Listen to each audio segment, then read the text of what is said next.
বিশ্বকাপে টাইব্রেকার মানেই যেন ব্রাজিলের হৃদয় ভাঙার গল্প। ২২ বিশ্বকাপে যেই কাতারে নেইমারদের হৃদয় ভেঙেছিল, সেই কাতারেই স্বপ্ন পুড়েছে কিশোর সেলেসাওদের। সেমিফাইনালে পর্তুগালের কাছে টাইব্রেকারে হেরে বিশ্বকাপ জয়ের স্বপ্ন শেষ হয়েছিল ব্রাজিল অনূর্ধ্ব-17 দলের।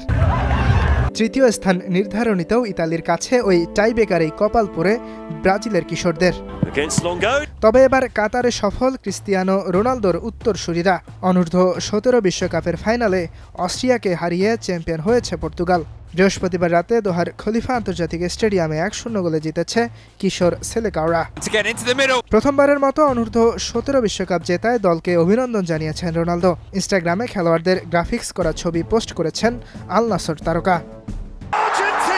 টাইব্রেকারে ফ্রান্সকে হারিয়ে বিশ্বকাপ জিতলেও কিশোর আর্জেন্টাইনরা আটকে গেছে সেই টাইব্রেকারে। ৪৮ দল নিয়ে শুরু হওয়া এই বিশ্বকাপের রাউন্ড অফ 16-এ উঠতে পারেনি তারা।